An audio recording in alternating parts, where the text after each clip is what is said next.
Mole concept के ऊपर ही दूसरा वीडियो है। मोल कॉन्सेप्ट के ऊपर बेस्ड ये 2 क्वेश्चंस हैं। आप एक काम करिए, पहले इन दोनों क्वेश्चंस का ना स्क्रीनशॉट ले लीजिए।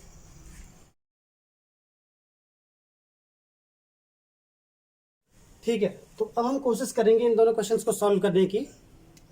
पहला क्वेश्चन है, calculate the number of moles in 196 gram of sulphuric acid या H2SO4। तो मैंने पहले वाली वीडियो में बताया था कि जो नंबर ऑफ मोल है उसका फॉर्मूला क्या होगा।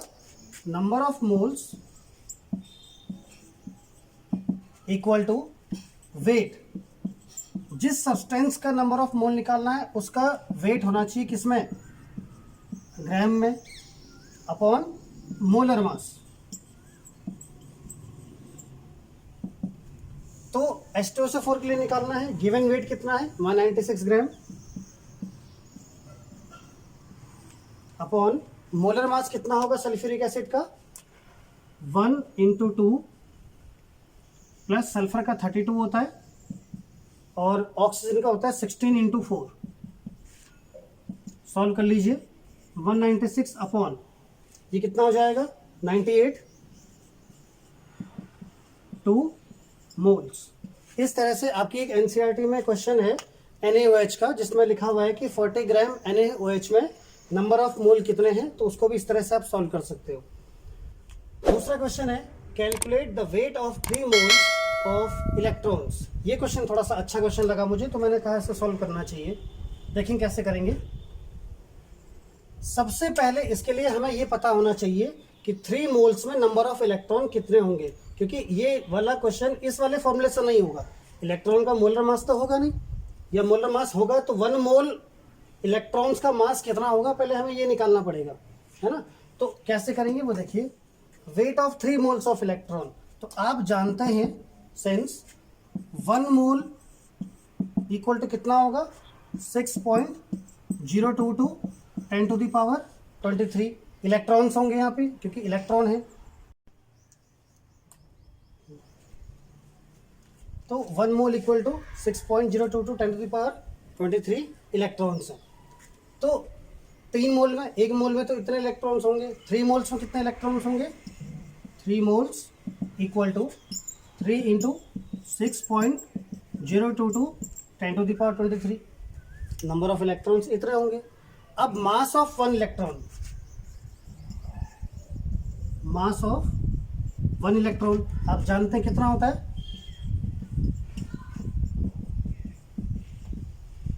इतना kg 9.1095 10⁻31 kg। तो 1 इलेक्ट्रॉन का मास इतना है। अब टोटल इलेक्ट्रॉन कितने हमारे पास है, इतने, तो टोटल मास कितना होगा। फालतू लिटरेचर नहीं लिखना होता है हमें केमिस्ट्री में, टू द पॉइंट आंसर लिखना होता है, बट कैलकुलेशन सही होनी चाहिए बस। फालतू लिटरेचर नहीं लिखना। इंग्लिश थोड़ी पढ़ रहे हैं हम लोग, केमिस्ट्री पढ़ रहे हैं। तो कितना होगा 3 × 6.022 10⁻23। ये टोटल इलेक्ट्रॉन्स हैं। इसको किससे मल्टीप्लाई करोगे, मास ऑफ 1 इलेक्ट्रॉन से, तो इंटू 9.1095 10⁻31 kg। टोटल मास कितना आएगा kg में आ जाएगा। तो इसको आप सॉल्व कर लीजिएगा, जो भी आएगा वो आंसर होगा, है ना। इस तरह से ये कैलकुलेशन हमारी हो जाएगी। अब इसके बाद जो अगली वीडियो में हम लोग पढ़ेंगे उसमें स्टोइकियोमेट्रिक कैलकुलेशन के बारे में पढ़ेंगे। लेकिन स्टोइकियोमेट्रिक कैलकुलेशन को पढ़ने से पहले आपको मोल कॉन्सेप्ट अच्छे से स्ट्रांग होना चाहिए, क्योंकि मोल कॉन्सेप्ट अगर आपको नहीं आता होगा तो आप स्टोइकियोमेट्रिक कैलकुलेशन नहीं कर पाओगे। स्टोइकियोमेट्रिक कैलकुलेशन बड़ा इंपॉर्टेंट टॉपिक है, यहाँ से क्वेश्चन हमेशा एग्जाम में आता ही आता है। और इसके बाद अब आपको फील होने लगेगा कि हम लोग क्लास 11th में आ चुके हैं। तो स्टोइकियोमेट्रिक कैलकुलेशन थोड़ा सा टफ टॉपिक है। जैसे जैसे मैं समझाता चला जाऊँगा आपको वैसे वैसे करते चले जाना है, तो आपको आ जाएगा। लेकिन स्टोइकियोमेट्रिक कैलकुलेशन उसी को समझ में आएगी जिसने मोल कॉन्सेप्ट पढ़ा हुआ होगा। अगर मोल कॉन्सेप्ट नहीं पढ़ा हुआ है तो आई बटन में वीडियो आ रही है, आप उसको देख सकते हैं। तो देखिए स्टोइकियोमेट्रिक कैलकुलेशन। स्टोइकियोमेट्रिक कैलकुलेशन में मेन चीज़ क्या होती है कि आपके पास कोई सब्सटेंस है, सपोज A + B से C + D कोई रिएक्शन हो रही है। तो हमें ये आइडिया लगाना होता है कि अगर आपके पास एक का कुछ अमाउंट है और आपको रिएक्शन करवानी है, तो एक एक कुछ फिक्स अमाउंट से कितना अमाउंट ऑफ बी रिक्वायर्ड है, या फिर सपोज आपके पास कुछ ग्राम ए है, कुछ ग्राम बी है, आपने रिएक्शन करवाई, रिएक्शन कराने के बाद सी कितना बनेगा और डी कितना बनेगा, ये सारी चीज़ों की जो कैलकुलेशन होती है वो हम कहाँ करते हैं, स्टोइकियोमेट्रिक कैलकुलेशन में।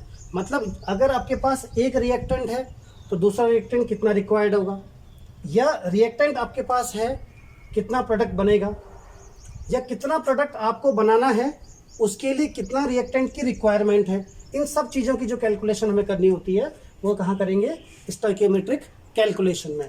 तो स्टोइकियोमेट्रिक कैलकुलेशन जब भी आप करेंगे तो एक बात हमेशा ध्यान रखिएगा, मेरा एक नियम है, वो रूल ये है, उसको नोट कर लीजिएगा कि ऑलवेज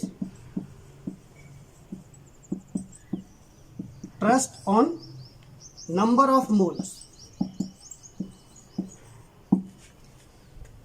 स्टोइकियोमेट्रिक कैलकुलेशन जब भी आप करेंगे तो हमेशा किस पे भरोसा करना है, नंबर ऑफ मोल्स पे, नॉट ऑन मास। कभी भी आप मास से कैलकुलेशन नहीं करेंगे, ये बात ध्यान रखेंगे। अगर आपके पास मास गिवन है या वेट गिवन है तो उस मास को नंबर ऑफ मोल में कन्वर्ट करेंगे, लेकिन कैलकुलेशन जब भी करोगे वो नंबर ऑफ मोल से होना चाहिए, मास से नहीं होना चाहिए। तो देखते हैं कैसे हम करेंगे। अब कुछ बातों का आपको ध्यान रखना पड़ेगा। सबसे पहली चीज, सपोज हमारे पास कोई रिएक्शन है, A plus 2B gives 3C plus 4D, ये कोई रिएक्शन है। मैं आपसे पूछूं यहाँ पे A कितना है, तो आपका आंसर होना चाहिए A कितना होगा, 1 मोल है। सबसे बड़ी बात यहाँ पे क्या होगा, A कितना है, 1 मोल है। 1 A नहीं है, 1 एटम A नहीं है, 1 मोल A है। और 1 मोल का मतलब कितना होगा, अगर मैं पार्टिकल्स के बारे में बात करूंगा तो 6.022 10⁻23। जैसे B के बारे में बात करेंगे, अगर मैं आपसे कहता हूँ B कितना है यहाँ पे, तो आप क्या कहोगे, 2 मोल्स B है। 2 मोल्स B का मतलब नंबर ऑफ एटम कितने होंगे, 2 इंटू 6.022 10⁻23। B के जो एटम है या B के नंबर ऑफ मॉलिक्यूल कितने होंगे, इतने होंगे। C का भी सेम मैनर है कि C कितना प्रोड्यूस हुआ है, 3 मोल्स। D कितना प्रोड्यूस हुआ है, 4 मोल्स। अगर मैं ये मान लेता हूं कि ये रिएक्शन बैलेंस्ड है, अगर ये रिएक्शन बैलेंस्ड है तो इसमें आपको क्या क्या चीजें सीखने को मिलेगी, पहले उसको समझिए, फिर हम क्वेश्चंस करेंगे। बड़ा इंपॉर्टेंट टॉपिक है, बड़े ध्यान से समझना है। देखिए, अगर यहाँ पे A 1 मोल है तो इस रिएक्शन को देखने से हमें क्या क्या सीखने को मिलेगा कि अगर आपके पास 1 मोल A है तो B कितना रिक्वायर्ड होगा, 2 मोल्स। 1 मोल A और 2 मोल B, अगर इन दोनों की रिएक्शन कराई जाएगी तो 3 मोल्स ऑफ C प्रोड्यूस होगा, 4 मोल्स ऑफ D प्रोड्यूस होगा। अब यहां से क्वेश्चन क्या क्या निकल सकते हैं, क्वेश्चन ये निकल सकते हैं कि 2 मोल्स ऑफ B से, हमारे पास 2 मोल्स ऑफ B है और इस 2 मोल्स ऑफ B से 4 मोल्स ऑफ D अगर बन रहा है तो 1 मोल ऑफ B से कितना अमाउंट D का बनेगा, 3 मोल्स ऑफ B से कितना अमाउंट D का बनेगा, या 2 मोल्स ऑफ B से 3 मोल्स ऑफ C बन रहा है तो 1 मोल ऑफ B से कितना मोल C का बनेगा। तो मैं बार बार एक ही चीज कह रहा हूं कि आपको रिएक्टेंट का रिक्वायरमेंट कितना रिक्वायर्ड है, कितना यूज हो रहा है, कितना प्रोडक्ट बन रहा है, इस चीज की जो कैलकुलेशन होगी वो कहां से निकालेंगे, हम लोग स्टोइकियोमेट्रिक कैलकुलेशन से करेंगे। तो स्टोइकियोमेट्रिक कैलकुलेशन को जब हम करेंगे उसके लिए कुछ स्टेप्स हैं, पहले उन स्टेप को नोट करिए, फिर हम क्वेश्चंस को सॉल्व करने की कोशिश करेंगे।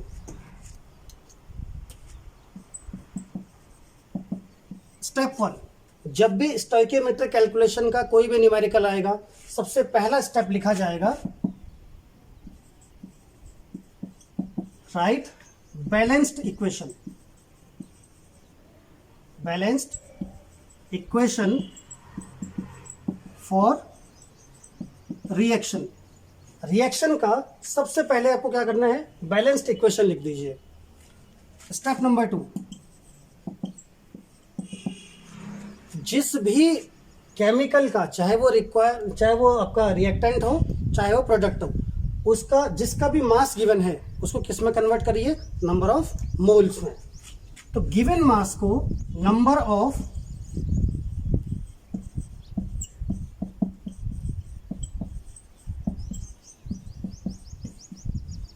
गिवन मास को किस में कन्वर्ट करना है, नंबर ऑफ मोल्स में। स्टेप नंबर 3, मैं बार बार कह रहा हूं, आप इन स्टेप्स को अगर नोट कर लेंगे ना, आप कुछ नहीं करना, बस जैसा जैसा इसमें लिखा है वैसा वैसा करते जाना, लास्ट में आपका आंसर खुद कहेगा जी मैं सही हूं। तो स्टेप नंबर 3 क्या है, स्टेप नंबर 3 है कि कंपैरिजन करना है।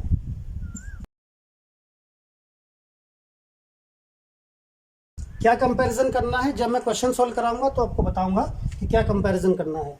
लेकिन कंपैरिजन करोगे कि कितना अमाउंट ए है उससे कितना अमाउंट सी बन रहा है, या जो भी चीजें हैं, है ना। स्टेप नंबर 4,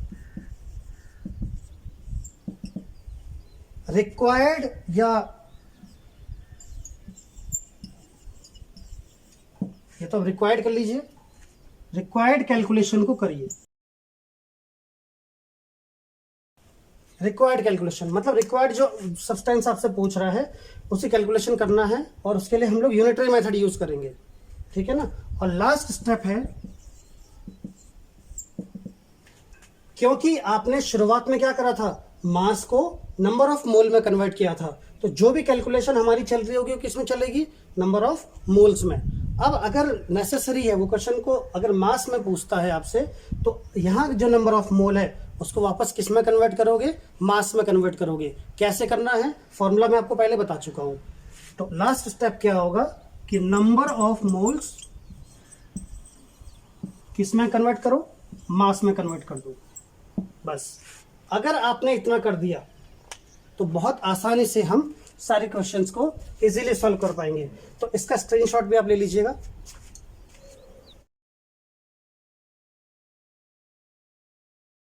ठीक है, तो अब हम एक क्वेश्चन करेंगे और उस क्वेश्चन के बेसिस पे देखेंगे कि किस तरह से हम सॉल्व कर सकते हैं। देखिए, एक क्वेश्चन है, calculate amount of carbon dioxide produced from 24 gram of carbon. ये क्वेश्चन है कि अब देखिए 24 ग्राम ऑफ कार्बन गिवन क्या क्या है हमारे पास है, 24 ग्राम ऑफ कार्बन। तो सबसे पहला काम मैंने आपको बताया था कि आपको रिएक्शन को इक्वेशन में कन्वर्ट करना है। वो क्या कह रहा है कि कार्बन से क्या बनाना है, कार्बन डाइऑक्साइड बनाना है। तो कार्बन से कार्बन डाइऑक्साइड बनाना है, तो जाहिर सी बात है क्या हुआ होगा, रिएक्शन ऑक्सीजन से होगी, ठीक है ना। अब वो गिवन कह रहा है कि 24 gram of carbon. Step number 2 क्या था, स्टेप नंबर 2 है कि जो भी गिवन मास है उसको नंबर ऑफ मोल में कन्वर्ट करो। तो ये क्या है, 24 ग्राम गिवन था, इसको नंबर ऑफ मोल में कन्वर्ट करेंगे। तो नंबर ऑफ मोल्स क्या होंगे, आप जानते हैं फॉर्मूला क्या है, weight in gram upon molar mass. तो कार्बन का मोलर मास कितना होता है, 12, कितना हो गया, 2 मोल्स। ठीक, पूछा क्या है उसने, कार्बन डाइऑक्साइड कितना बनेगा, amount of carbon dioxide produced. तो यहां पर सबसे पहली चीज, अब स्टेप नंबर 2 तो मैं आपको बता चुका हूं। अगला स्टेप ये था कि आपको कंपैरिजन करना है कि किस तरह से कंपेयर करोगे। तो कंपेयर करने के लिए आपको इक्वेशन देखनी है। सबसे पहले देखो क्या इक्वेशन बैलेंस्ड है, हाँ बैलेंस्ड है। तो अगर इक्वेशन बैलेंस्ड है तो कंपैरिजन कहाँ कहाँ करना है, कार्बन और कार्बन डाइऑक्साइड का। कितने मोल ऑफ कार्बन है यहाँ पे कितना मोल ऑफ कार्बन है, 1 मोल। कितना मोल प्रोड्यूस हो रहा है, 1 मोल। तो 1 मोल कार्बन कितना प्रोड्यूस कर रहा है, 1 मोल कार्बन डाइऑक्साइड। तो गिवन मोल कितना है, 2 मोल्स। जब ये 1 मोल इसका 1 मोल बनाएगा तो इसके 2 मोल कितना बनाएंगे, 2 मोल। इसके 10 मोल होंगे तो इसका कितना बनेगा, 10 मोल। इसका 15 मोल है तो इसका कितना बनेगा, 15 मोल। इसके 70 मोल है तो इसका कितना बनेगा, 70। तो इसके 2 मोल्स है तो इसका कितना बनेंगे, 2 मोल्स। सिंपल आंसर है। लेकिन कैलकुलेशन कैसे करेंगे वो देख लीजिए। सिंस 1 मोल कार्बन, इससे कितना बन रहा है 1 मोल CO2। अब 1 मोल CO2 बनेगा तो कितना मोल गिवन है 2 मोल्स। कितना बनाएंगे 2 into 1 equal to 2 moles CO2। Last step है, उसने ये नहीं पूछा कितने मोल बनेगा, उसने पूछा अमाउंट ऑफ CO2। तो अमाउंट का मतलब मास। अब इसको किस में कन्वर्ट करेंगे, मास में कन्वर्ट करेंगे। तो इस 2 मोल्स को मास में भी हम कन्वर्ट कर सकते हैं। कैसे, number of moles equal to होता है weight in gram upon molar mass. तो नंबर ऑफ मोल कितने हैं 2, वेट इन ग्राम मान लिया W। अब मोलर मास, कार्बन डाइऑक्साइड का मोलर मास कितना होगा 12 प्लस 16 इंटू 2 44 हो जाएगा। 44 को 2 से मल्टीप्लाई कर लीजिए, W इक्वल टू 88 ग्राम। इस तरह से आपके पास आंसर आएगा। एक और क्वेश्चन हम लोग करेंगे, calculate amount of nitrogen required for production of 34 grams of ammonia। तो ये क्वेश्चन किस तरह से करेंगे वो देखिए। गिवन क्या कर रहा है, अब यहां पे एक बात ध्यान रखेंगे, गिवन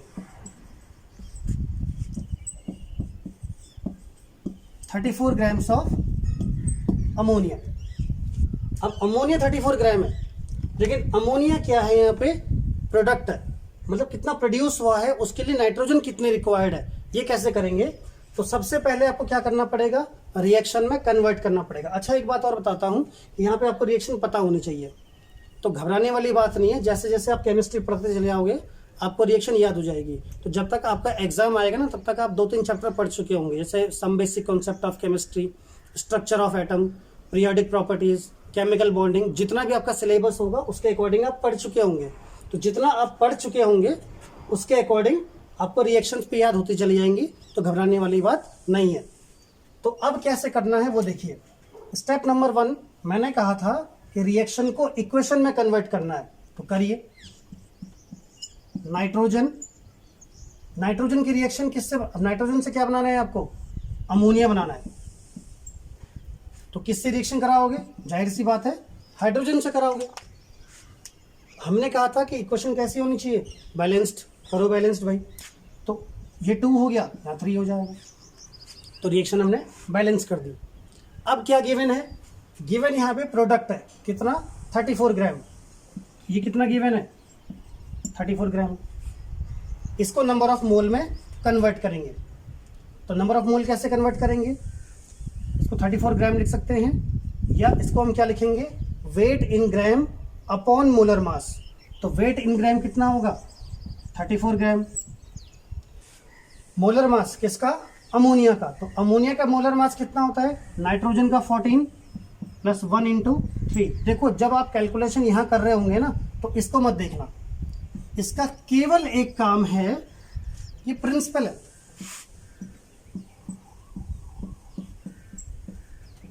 तो ये सिर्फ आपको ये बताता है कि 2 मोल्स अमोनिया के लिए कितना मोल नाइट्रोजन चाहिए, कितना मोल हाइड्रोजन चाहिए, बस, उसके अलावा कुछ नहीं। तो 34 grams of ammonia upon 14 plus 1 into 3 कितना हो जाएगा 34 अपॉन 17 कितना हो गया 2 मोल्स। सबसे पहले मोल में कन्वर्ट करना जरूरी है। तो क्वेश्चन यहाँ पे ये है कि यहाँ पे गिवन कंडीशन क्या है कि 2 मोल्स अमोनिया के लिए 1 मोल नाइट्रोजन चाहिए, 3 मोल्स हाइड्रोजन चाहिए, ठीक है ना।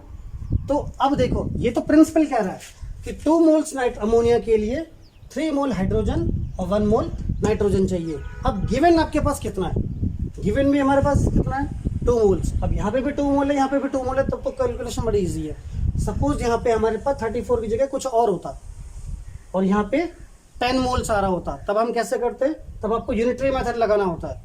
तो यूनिटरी मेथड की जो इनिशियल कंडीशन है उसको ये रिएक्शन बताती है कि 2 मोल्स अमोनिया। आप क्वेश्चन कैसे करेंगे वो देख लीजिए। कैलकुलेशन ऑफ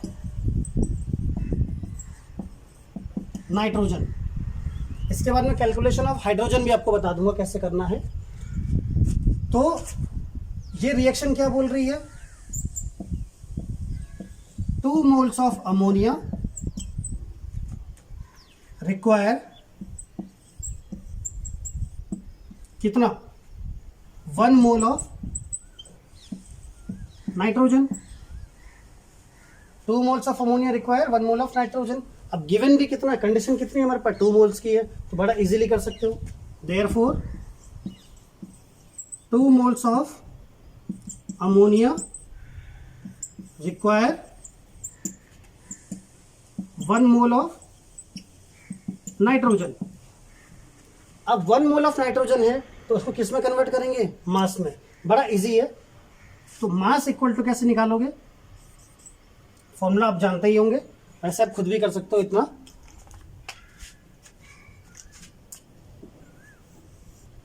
कैसे करेंगे, मास इक्वल टू क्या होगा, मोल्स इनटू मोलर, या इसको वेट लिख लीजिए, ऐसे कर सकते हैं। Moles, number of moles equal to weight in gram upon molar mass. ये किस में है, ग्राम में। तो नंबर ऑफ मोल कितने हैं इसके, 1 मोल। किसके, नाइट्रोजन के लिए हम लोग निकाल रहे हैं। तो 1 mole equal to W upon molar mass कितना होगा नाइट्रोजन का। अब एक नाइट्रोजन का जो फॉर्मूला होता है वो N2 होता है, ध्यान रखेंगे। तो एक नाइट्रोजन का 14 होता है, 2 नाइट्रोजन का 28। तो W इक्वल टू कितना हो जाएगा, 28 ग्राम, है ना। तो अगर 34 ग्राम आपको अमोनिया बनानी है तो आपको नाइट्रोजन कितनी लेनी पड़ेगी, 28 ग्राम।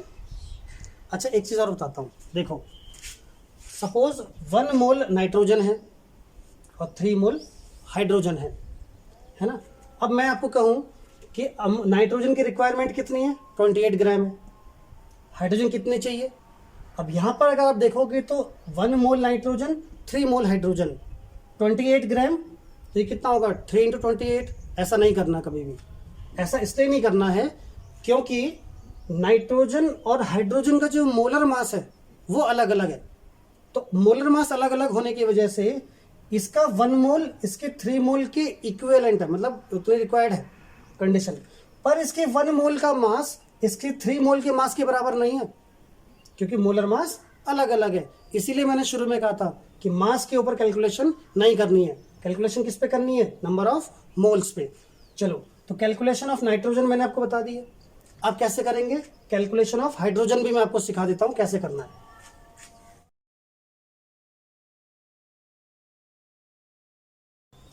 चलिए कैलकुलेशन ऑफ हाइड्रोजन देखते हैं कैसे करेंगे। अगेन वही, अब यहाँ पे देखो रिएक्शन फिर हमें क्या बता रही है कि 2, फिर कंपैरिजन वाले स्टेप पे आएंगे और उसके बाद वाले स्टेप पे जाएंगे। तो कंपैरिजन वाला स्टेप क्या है, 2 moles of ammonia require 3 moles of hydrogen. देखो यहाँ पे कैसे करेंगे, 2 मोल्स ऑफ अमोनिया कितना रिक्वायरमेंट कर रही है, 3 मोल्स ऑफ हाइड्रोजन के। 2 moles of ammonia require 3 moles of hydrogen. Therefore 1 mole of